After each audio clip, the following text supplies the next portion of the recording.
Well, good morning. I'm Bernie Niemeyer, President and Publisher of Virginia Business Magazine, here to welcome you to our first annual CPA Roundtable, actually more formally known as the 2015 Economic Expectations Roundtable with insights from Virginia CPAs, co-sponsored by the Virginia Society of Certified Public Accountants and Virginia Business Magazine.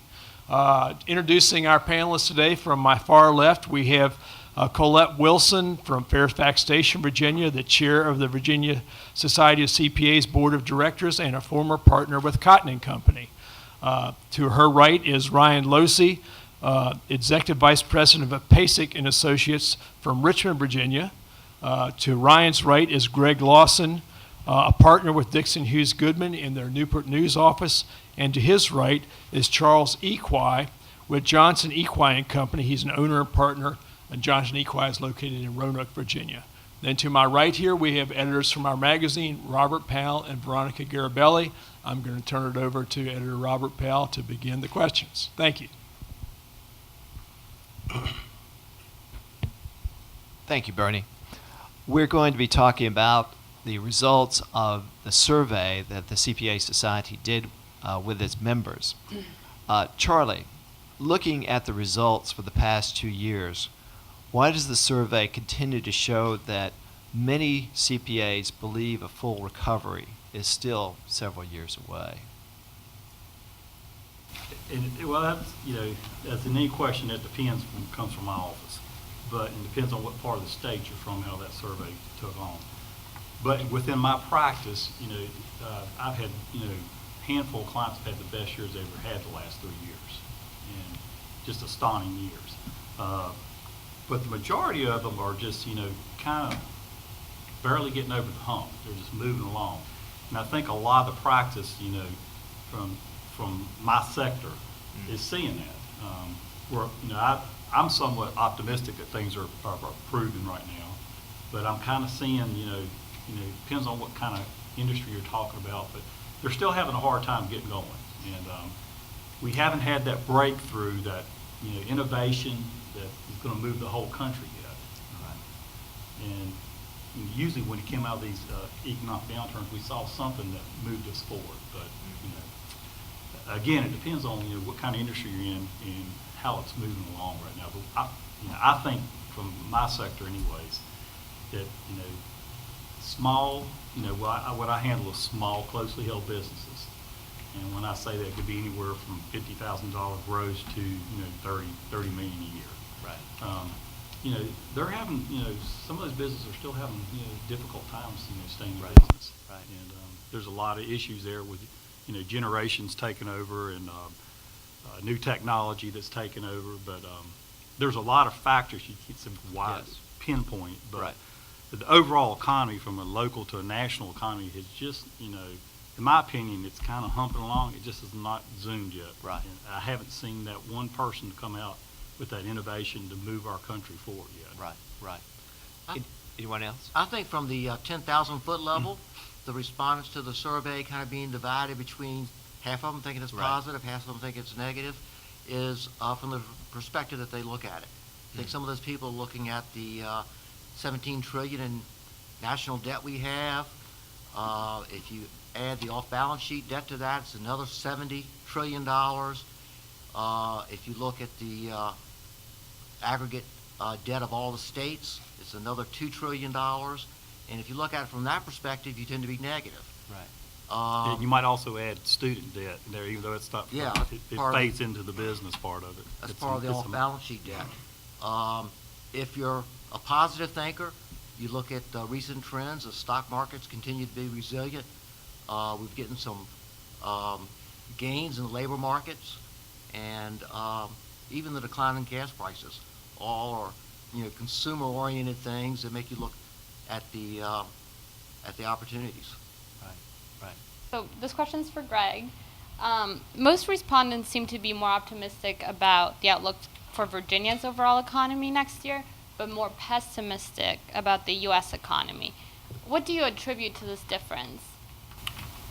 I think that Virginia has enjoyed a strong economy for a number of years.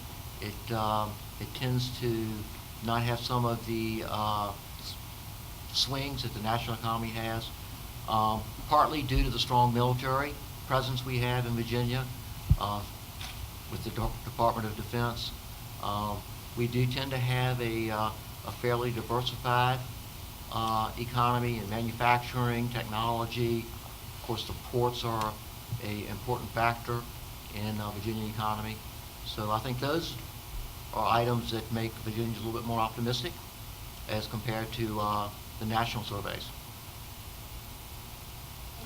I would just like to add in there that in 2007 and 8, and then also leading into 2010, Virginia, and this was through the Virginia Economic Development Partnership, saw that there was a branding opportunity of branding Virginia as a business or a state for business, not just Virginia for lovers. So if you ever see the heart, Virginia for lovers, you also see that it's branded the best state in business, open for business. Those are a lot of taglines. Under the Kane administration, they focused on rebranding, and that wasn't just rebranding from a national standpoint. That's from an international standpoint. So something that was thought of in the 70s, and everyone around the world knows Virginia's for lovers. What they didn't realize is, hey, Virginia is probably one of the top states for supporting businesses. And so let's go ahead and leverage that. And then the other thing is in 2009, there was a survey done heading into the McDonald administration, and economic development had never been constituents' top concerns. It had always been protection, fire, police, teaching, education, things like that. Economic development was number 3, and so it had never been a top priority of spending dollars and growing. And so the General Assembly increased substantially the economic development budget of the VDP and went out there and promoted Virginia as the #1 place to do business in the world, to come to Virginia. Now you start seeing some of the other states, New York, Michigan, a couple years down the road, 2012, 2013, 2014. And so taking that investment early on and making a message and having a clear message and a unified across all agencies was a smart thing for Virginia to do. It helped us weather a storm that we didn't know was coming. I agree with the two respondents previous. I think also that when CPAs or myself are doing the survey, you want to be more optimistic about your home state and where you are. Looking at the budget issues that the government had, as well as Virginia, the government shutting down, Virginia being able to stay open, I think made a huge difference in terms of perspective when you're comparing my home state, how well are we going to do compared to at the nation. I think that even though there's a pessimistic view about whether the economic recovery is going to come back, Virginians can kind of see that as trickling down to them as opposed to what's going on in our home state. I think that's what leads to their optimism.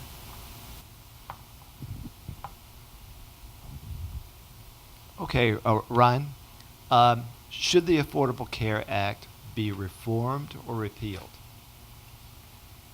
Well, if I were running for office, I'd be really stuck. It's 50-50 across the Commonwealth. Certain areas, it's a little bit more skewed. It's kind of hard to think about, from a business owner. I am a business owner, small business owner, so I understand the burdens that businesses have. A lot of compliance is, red tape is what you'll hear. A lot of paperwork and red tape and things, that require administrative resources are put upon us because of regulation.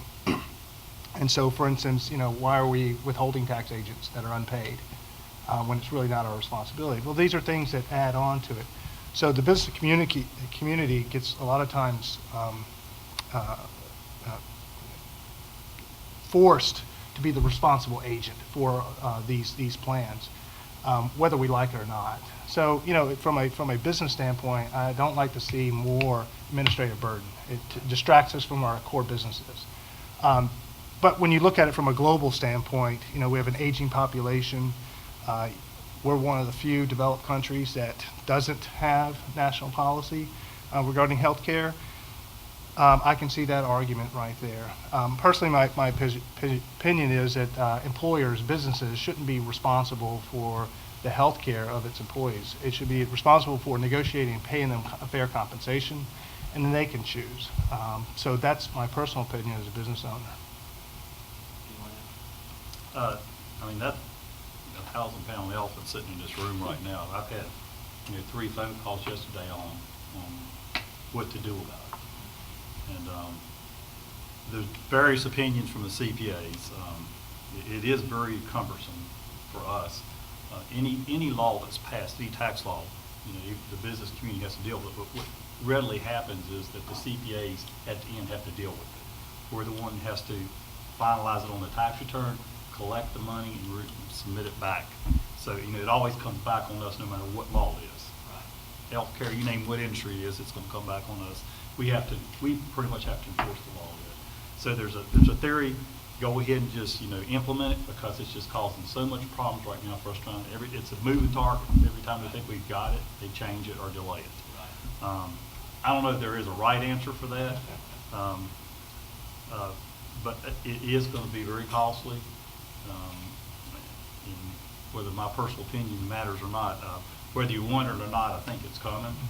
And whether different parts of it will be changed, I think it will be. But from a CPA standpoint, just trying to handle these, it needs to be moved on, implemented, so we can tell them what to do instead of trying to guess all the time. I think that addresses, business does not like uncertainty. And when you have uncertainty, things slow down from a business perspective.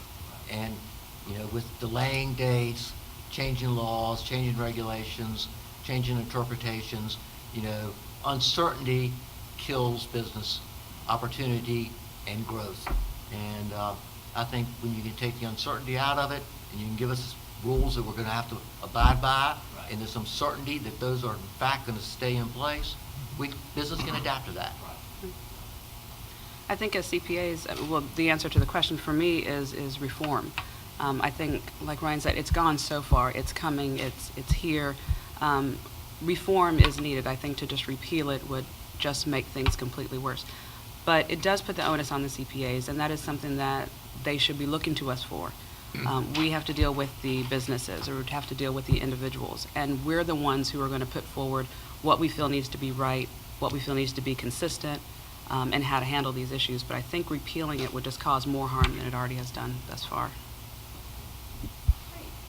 Okay, so Colette, on that note, what specific challenges are CPAs and their clients facing in terms of the ACA and the employer mandate next year?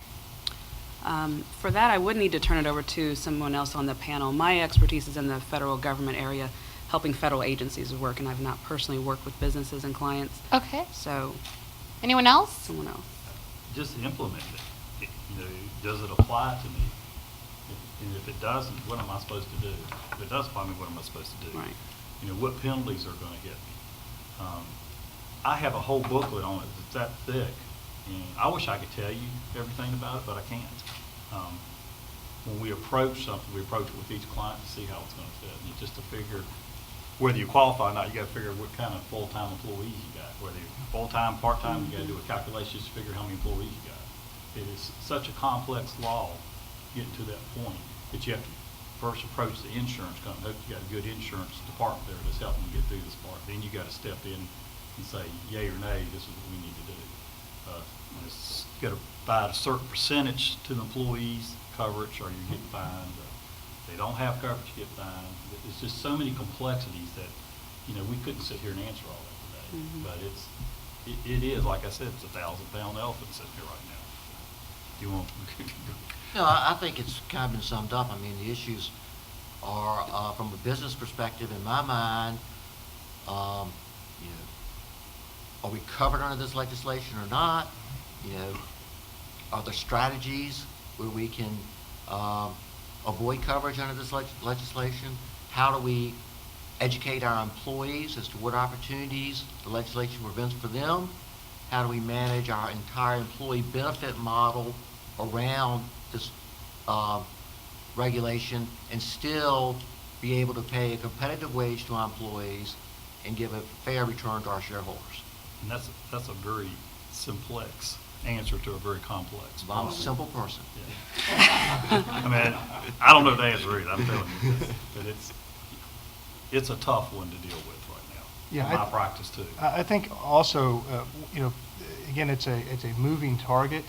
Determining full-time employees is a tough, especially when you're in an hourly-based business.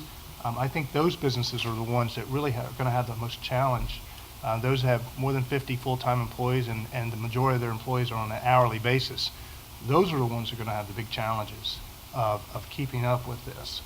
Those who have less than 50, probably not such a big issue. Those who have more than 50 and everyone's highly comped, probably not issues. But those who have significant amount of part-time and hourly workers and are over that 50, they're going to have a challenge. And what it does is it's a distraction on what their core business is.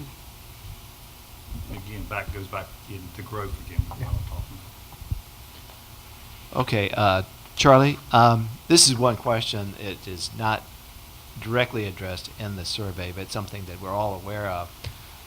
Virginia has been dropped in CNBC's top states for business from number 3 in 2012 to number 5 in 2013, and now is number 8 this year. And in other rankings, it also seems to be slipping compared to other states. It's still in the top 10, but it's slipping down. Do you have any idea why our perception of our business climate or our why the state is not ranked as high as it used to be? Thinking from a sports if I go from number 3 to number 8, I'm still happy.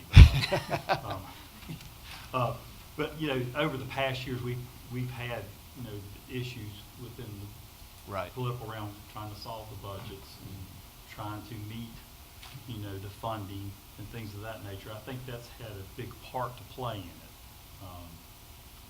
Anybody else want their take on it? I think Ryan spoke to this a little bit earlier. Some of the other states in our surrounding markets have discovered the advantage of being aggressive in attracting business locations. I mean, South Carolina has been very aggressive in that area with large incentives and have been successful in getting some major manufacturing facilities to locate there that we're also looking at Virginia as a possibility. So I think that's one thing, just the field of competition has expanded. I think secondly, on a broader comment, Virginia, once known as the genteel, collegial legislature that could get things done, Right. and we enjoyed that benefit for decades. The last decade or two, it's become much more partisan, Right. and I think that has adversely impacted on how business and surrounding states see us from a competitive standpoint. So I think that's the second thing that I would comment on. Although they have made some strides this year, a little bit. Well, We've got a budget in place, and that's helped some, so maybe we'll jump up to number 5. That's true, but having, your governor and a few Right. years ago, high-ranking legislators Right. in the news, in court, has not That's not been helpful to Right. Virginia. I would absolutely say competition is what causes it. When there's less competition, easier to rise to the top. It's easier to score touchdowns when you're the only one catching the ball. So that certainly played a key role in Virginia dropping down. One of the things I'd point out that I thought would have been a big win for Virginia is the transportation package that was passed. For 20 years, a lot of large footprint distributors and manufacturers, in particular foreign firms that were looking to make their either expand or make a large investment in the U.S. Or North America, had shied away from Virginia because they didn't have a great plan with regards to really their road system and their rail system, and didn't have really a plan of how to deal with all the increased volume of traffic. And so they shied away to Virginia.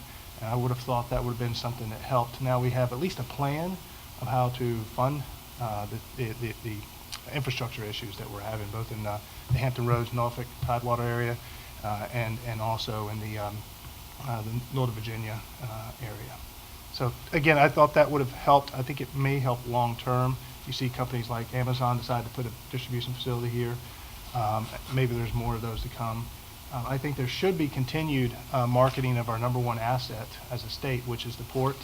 That could be certainly something that really grows and changes, Virginia long-term. I'm glad to see it wasn't transitioned for private, because that's something that is going to help Virginia as well. It's one of the few profit centers of the state. Not to jump the gun, maybe this is going to be a question later, but my thought was the perception of Virginia and its proximity to the D.C. area and its dependence on federal funding, federal spending.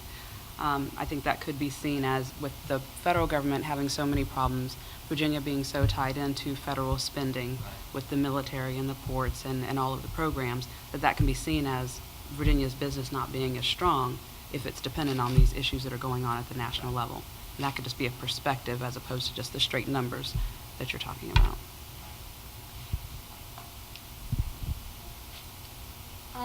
Greg, tax climate was identified as one of the top issues that needs to be addressed at next year's General Assembly session. So what are the specific tax issues that businesses are going to face next year? Well, from a state legislature level, Virginia still enjoys a relatively low individual tax rate and a relatively low corporate tax rate. So those things are positive. Those tax rates have remained unchanged, I think, probably for a couple of decades. So I think that's positive. That brings some certainty. It's still a very friendly state from tax perspective for businesses to operate in and relocate to. There are some issues around the margins as it relates to the level of funding we're going to get for business incentives, tax credit programs, and some of those things that have to be reauthorized every year. So we watch those very closely. I would just add in that certainly the VSCPA has done a great job of helping tax policy stay simple at most compared to other states. We try to conform as much as possible to make it simple from an individual's compliance standpoint as well as a corporate compliance standpoint. And then also having, for the most part, a fixed rate. There's a little bit of graduation on the individual side, graduated rates, but they're pretty much a fixed rate. So you can plan and you don't have to worry about there's a millionaire's tax, Prop 30 in California, or we're going to have a tax that goes up north of us in Maryland, and all of a sudden have a large migration of folks. So I think those are things that have voted well for Virginia. I think the VSCPA has been very active with the General Assembly sessions, explaining, reinforcing, and ensuring that stays pretty much solid. From a practical standpoint, that they have to deal with is from the federal side, of course, and which we're looking at again this year. The last 2 years, we've had problems dealing with the tax law getting passed late. And so from the state standpoint, they have to adjust whatever the federal passes. And there again, it goes back to your planning and your growth to the state over all these questions. For instance, I have several businesses right now want to buy major equipment. I'm talking $500 million pieces of equipment. They won't do it because they don't know what the tax law is going to do. Mm-hmm. And so from a state standpoint, they have to know what the federal government's going to do so they can plan for our state. So that has a major effect too on the way people think in the state and trying to plan what the growth level is going to be. Because you buy one piece of equipment for $1 million, think who has to make it, ship it, get it there, install it. It's a lot of jobs. It's not being happening right now. Like Ryan said, when we go to the General Assembly, it almost seems like no matter what the issue is related to tax, we're always talking about conformity, consistency, the burden on the taxpayer, the burden on the businesses, and just understanding what Virginia needs to do as compared to the federal government. Passing it late and not having conformity on so many different issues is just a burden in itself, no matter what the specific issue is. The mobile workforce is an issue with our employees within the state and other employees coming to our state in the DMV area, having to pay taxes when they're working outside the state. That can be a lot of burden. We've been working on that. So it's just conformity and consistency across every area. I think it's going to be a problem for the businesses. Ryan, infrastructure was identified as the most pressing issue facing Virginia. And I wanted to get your opinion about what are the infrastructure issues that we're facing. Are we talking about roads? Are we talking about ports? What do you think is the are the critical infrastructure issues we have? My take is, I've been following this for, I don't know, six to 8 years closely, is that it's our roads. Everyone's experienced or read the news headlines. We're experiencing record exports. There's some reasons policy-wise, weak dollar. Certainly, we've gotten behind the financing of exports through Exim Bank, higher guarantee levels, things like that that allow us to make deals with our trading partners. But we have a record number of exports. 2009, the Obama administration mentioned there was a mandate of doubling exports by 2014. It didn't happen. It grew about 30%, but it certainly hit record levels. To me, and I work with a lot of exporters, probably close to 100 exporters, because I work with export incentives. To me, that means traffic, and it means there's tangible goods moving from one jurisdiction to another. And if it's coming through the ports, that traffic's got to go one of two ways. It's either going to go through, or for the most part, rail or truck. It's not going to have, we don't have the river system that the Mississippi and the Delta folks have down in the Gulf that can take it all the way up. So if it can't fit on the rail, or it can't get there on time because of timing issues for the rail, or cost is not an issue, then it goes on trucks. And our roads were not built to handle the container volume that they're currently handling. I think they were meant to handle, about 30% less. And cars don't really beat up interstates and highways, trucks do. And so, that's been a big challenge. I think for 2 decades we haven't had really a transportation plan. We finally do. So we'll see where that goes. But if we're going to be the state on the East Coast that handles the majority of the traffic, because our port can handle the large ships that are being built, because we have a sand-based port that you can dig as deep as possible, and it doesn't cost a lot to dredge it versus limestone up to the north.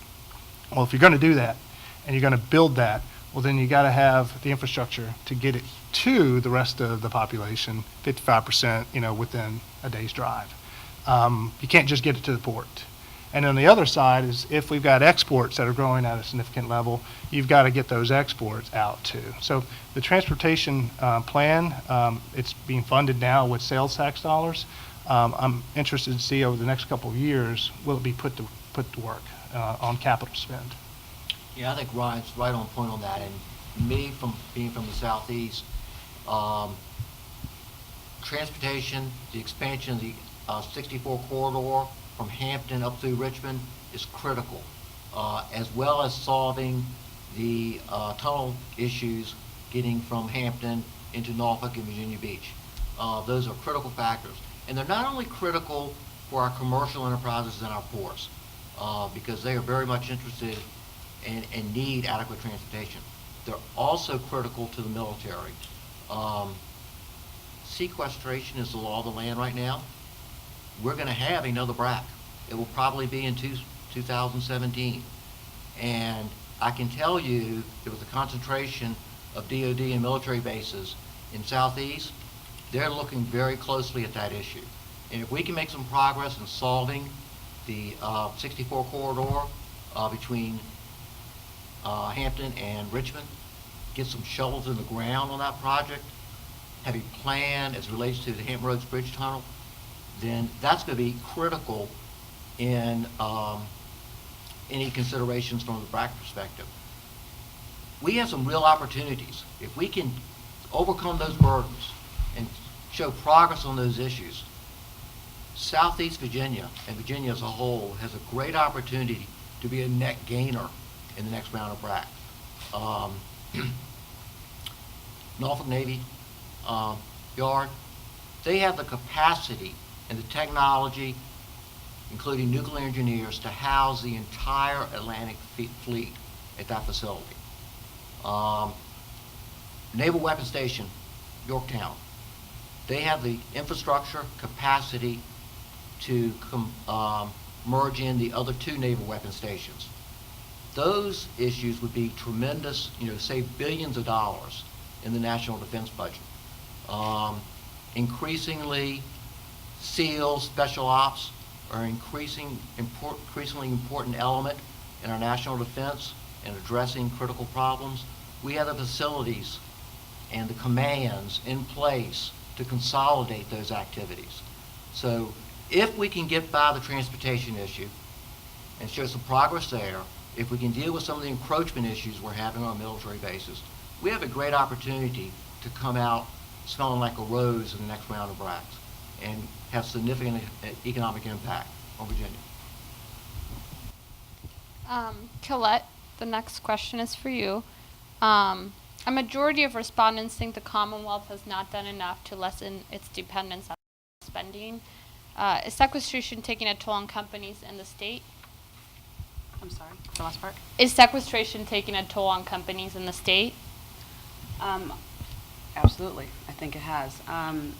In terms of this question, I think for the respondents to say Virginia hasn't lessened their dependence on federal spending, it's kind of hard to lessen your dependence on that spending when the spending doesn't stop. The federal government continuously spends. And with our proximity to the nation's capital, I just think it's obvious, and it's hard to lessen that dependence on there. With sequestrations, absolutely, that did hurt businesses when the government shut down. But from my experience in the federal world of helping the federal agencies, it was kind of ironic because in that time frame, there was not an effect on some of the public accounting firms that were helping federal agencies. They still needed federal contractors to do work. We knew that once things turned around, that we were going to be there, that they needed all of their accounting services to be done, their consulting services, their audit reports, all the rules and regulations that those agencies need to follow. That stuff still needed to happen. And so in terms of public accounting in the Northern Virginia area where there were a lot of federal contractors, it really didn't hamper a whole lot. But for the other corporate and industry businesses, I think absolutely there's an effect on there. I think it's just that proximity to the national government that is unavoidable.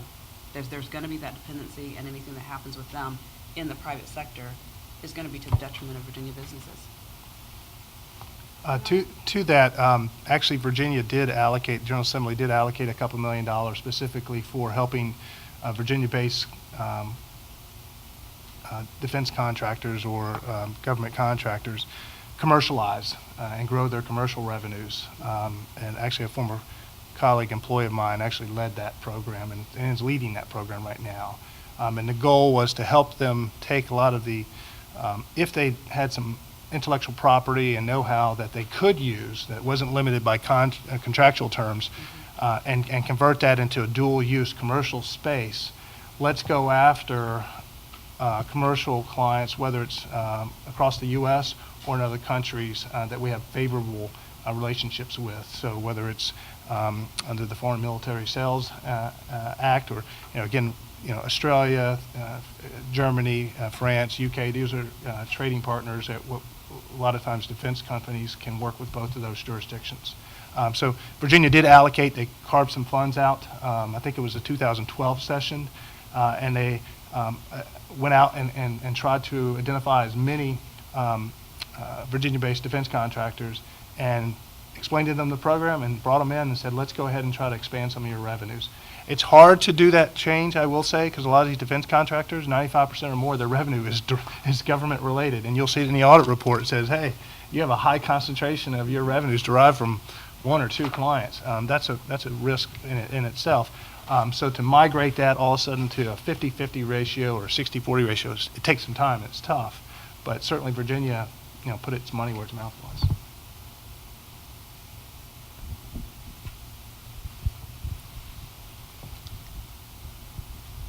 Most of the survey's respondents said partisanship at the federal and state level is preventing government from addressing urgent needs that have an impact on business. What critical issues do you think are not being resolved by gridlock? Charlie? Again, I think we touched on this already. We mentioned that because there is so much disagreement that just getting the laws passed for the business to understand what they're supposed to do so they can move on, grow, make plans, go forward with that. You could say it's happening at the state level and it's happening at the federal level. We saw it happen last year, in both levels. kind of a touchy issue to, but what about immigration reform? Is that something that you hear businesses concerned about? it doesn't really affect me, you know. Back it up for a few questions, you know, I'm from southwestern Virginia, so the issues I'm hearing here and the growth is completely different than what we would see. Right. You know, again, we would have transportation issues. Right. 81 comes right up here to 64, so, you know, we have the same bridges and roads need to be repaired. You know, there's school buildings, things that also falls into it. A lot of my clients do have, you know, immigrants come to work for them, but it's never been the issue that, you know, we address, you know, certain specifics that they have to have before they come on board. It might be more of an issue here dealing with, you know, border issues and things of that nature than it is for me. Problem's a little bit different, but going back to the state issue, you know, I think we all have seen or been involved in a situation where the fighting has caused delays or growth. You can see the direct results of growth not being done because there's a delay. And it's caused many headaches and many problems for us trying to, you know, do business in the state or have new clients come in the state. Yeah, I think specifically on your question on immigration, where you see that adversely impacting business. I'm from the Southeast. We have a large seafood industry in the Southeast. A friend of mine owns a large crab picking operation, and just trying to get import workers for that seasonal crab business, he goes through hurdles and hurdles every year to do that. So if that can be part of an immigration policy and migrant work policy, you see how the same thing in the farming industry with immigrant workers, and that's important to Virginia business. I think on a broader scope, these issues such as immigration and Affordable Care Act are taking a lot of time in Congress, and it distracts them from dealing with other day-to-day activities. Not running for office or anything, but there's a couple of things that I think that have done at the national level would really change the game for this country. Immigration reform is one, corporate tax reform is another, energy policy is another. Dealing with international practice, I get to hear a lot of thoughts from other folks from other countries. We have strong property rights, you know, that are upheld and through our legal system. We have a lot of entrepreneurs here, a lot of thinkers. We have a really cool country. You know, people think the U.S. is hip. And, you know, you learn that when folks come here at the institutional level, higher education, they come here, they go back home, and boy, do they yearn for our movies and our sound. I mean, that's why those industries have 90% of the world market. You solve some of those, and you could really change the game because they want to put their money here. I'll give you an example. I have probably 30 Chinese national clients. There's so much uncertainty in China that once they do develop a significant amount of wealth, they want to get it out. They immediately want to get it out. And where does it want to come? They want to come to the U.S. and they want to buy. It doesn't matter if the property is making money or income. They just want to make sure that it stays available there. So they're buying real estate or franchises or buying wineries or buying just hard assets. So if we could change those things, immigration reform, corporate tax reform, I mean, we're not competitive. We are not competitive. We are the highest corporate effective tax rate in the world. And even if we have all these goodies, these credits and incentives that get the actual effective rate low, perception is what rules. When you look at the list and you look at the U.S. and then Japan and in all the other countries, there's been this huge migration of moving corporate tax rates down. That means more dollars for working capital, i.e. people and investment. So if you bring that down and become competitive, maybe bring it down to the mid-20s or even the low 20s. That's where the rest of the world is headed and has been heading for the past 2 decades. Do that, and then you get energy policy. I think we could really change the game for the country as a whole. And then all of a sudden the states could then decide how they want to compete. Because the federal government is such a large player in everything, it really does take them to help everyone else and bring everyone up. I echo what Ryan says. I think everything that we've commented on so far are the key issues. Okay. Greg, this one's for you. Access to credit continues to be a problem, the survey shows. Are loan requirements too strict? Well, I think we're seeing some loosening in that area right now. A year ago, year and a half ago, 2 years ago, it was impossible to get credit for most things. You know, banks were reluctant to even look at loans. And now we're seeing some loosening in that area. I think it was probably healthy because the pendulum had swung from runaway credit availability and it probably swung too far the other way to denying credit. But I think now we're at a pretty happy medium. I see banks willing to loan. There's still some reluctance in certain markets. Real estate development would be an example. But even in that area, I'm seeing some relaxing of credit restraints. Well, I've seen, some relaxation. If you move it from a business standpoint to an individual standpoint, I mean, it's still pretty difficult to get a home mortgage loan. Difficult's not the word. It's a challenge to go through the process is what I want to say. They did swing the pendulum. It was very difficult to get a loan. Now you can get a loan, but they just put you through the mill to get the loan. I had an individual, which was a relative of mine, my child, bought a house and put down more than 20%, a lot more than 20%. And the amount in what they put him through to get this loan was unreasonable. You can get a loan, but it was an unreasonable amount. From a business standpoint, I have seen, as Greg said, I have seen a little bit loosening up where they are, line of credit's a little bit easier to get. The real estate is still, a little bit dicey when you're going in. It depends on where the property's at, what kind of property it is, whether they're going to get it or not. Depends on the bank, and again, depends on what area you're talking about. Well, when the majority of loans are being dictated by FHA, that's what's going to cause it. When the private lenders will not come in the game yet to lend, you're going to have these struggles because you have one agency dictating loan terms. So everyone has to conform to these really high documentation levels, and they don't want to be sued like, the court case that just got announced yesterday for, misrepresenting the loan portfolio that they're packaging and selling.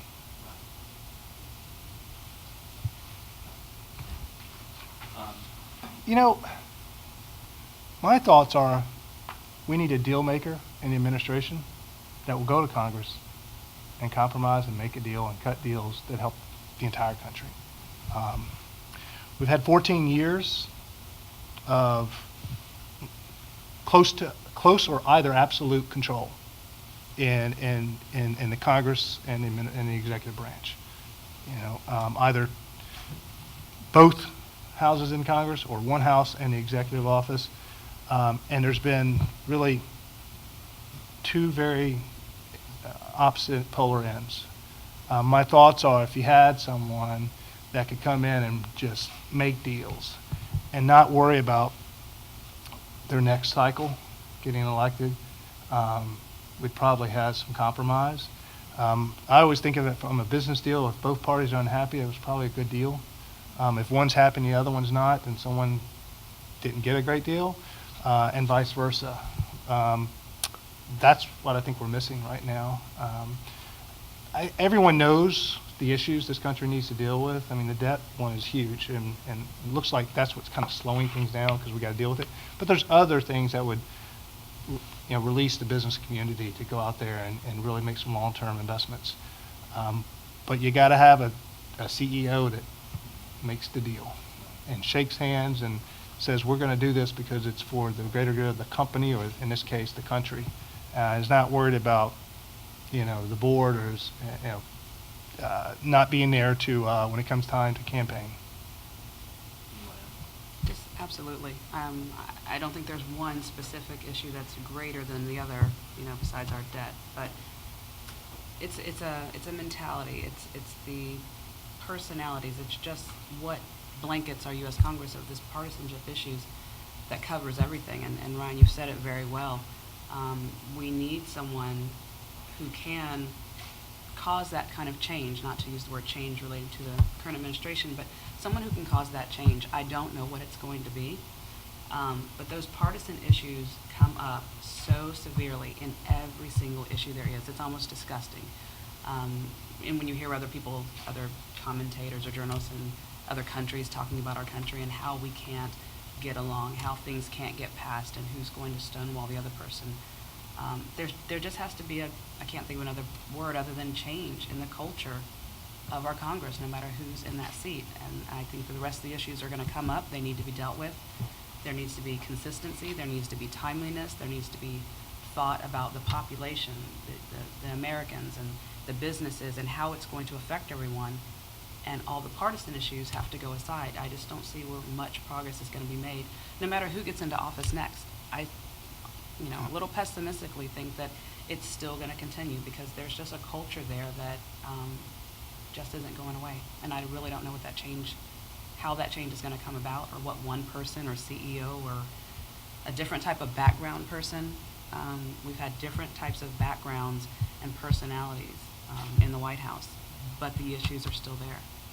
So I think that's the biggest issue for Congress, let alone the individual things about debt or immigration. I'd add debt reduction to that. That's already been talked about. I mean, it's absolutely critical long term.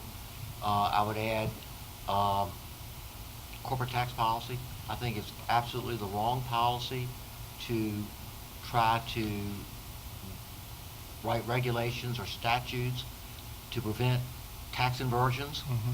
We need to address the root problem. Is Competition. why are we having tax inversions? And that's very important. And we need to retain our businesses that have made this country great and keep them in the United States. So, I mean, those are my top two issues. And the other thing deals with kind of transparency and administration, but from a CPA's perspective, it is embarrassing that the federal government can't get a clean opinion on their audit. Mm-hmm. It's embarrassing that Congress has written legislation such that all the things that a commercial enterprise has to show on its balance sheet as a liability, pension obligations, the government exempts themselves from. And those are the things that need to be addressed, and we need to have some resolution in order for this country to remain a growth and powerful country, leading country in the world. I would just add that, the report came out that, Greg's familiar with this report, Key Value Data. It's what we use in different business valuations, that the federal government probably had, a record year of revenues coming in right now, but they've also spent more than that. So, there you are. I think I was at the AICPA meeting, and we had the exact same question asked to us, and I said, well, if we could put 50 CPAs in their position, maybe we get this thing straightened out in a couple of years. So there's my answer. Okay, Colette, last question.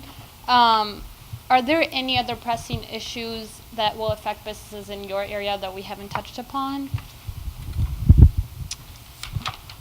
That's a good question. In my area, no, I think we've touched upon the federal spending, the issues with Congress, being up in the Northern Virginia area and having so many federal contractors. Those are the main issues I tend to think about for the public accountants and CPAs that are up in that area. I think we've covered most of the major issues. How about anyone else? Just one area that we didn't cover a whole lot, and it's actually one of the reasons over and over and over that Virginia does employ a high quality of life is our education system. That is certainly the K through 12, but certainly at the institutional level of higher learning, our state universities, attracting more foreign students. And so when they have that experience, that 2-year, 1 year if it's in an MBA program or a graduate level program, or 2 years on an exchange program, or if they come here for a full 4 years, that experience they're not going to get in their home country. They're probably not going to get it in any other country at all. And if we can focus on growing that, most of these folks that come here pay out of state. So there's funds from an economic standpoint. And then you have folks that are probably pretty driven because they could probably go to the universities in their country, but they chose the U.S.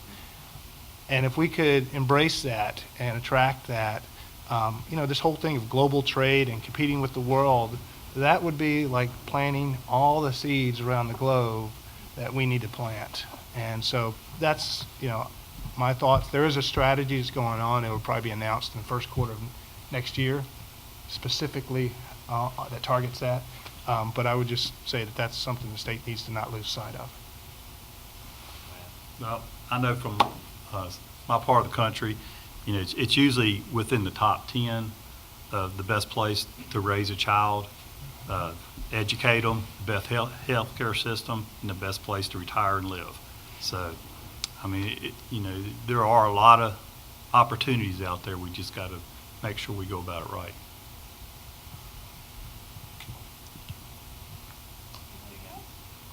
Thank you all so much. I really appreciate this. It was very enlightening. Hi, I'm Stephanie Peters, President and CEO of the Virginia Society of CPAs. Thanks for viewing our panel discussion on the 2015 Economic Expectations Survey. This survey is part of an annual partnership between the Virginia Society of CPAs and Virginia Business Magazine. I would like to thank our panelists today, Colette Wilson, Ryan Losey, Greg Lawson, and Charlie Equi, for sharing their expertise and insight on the survey. CPAs play a unique role in providing expertise and information about how the economy affects the business community. And surveys and forums like this are an excellent way to share this information with policymakers, the businesses in Virginia, and the public. Thanks for watching.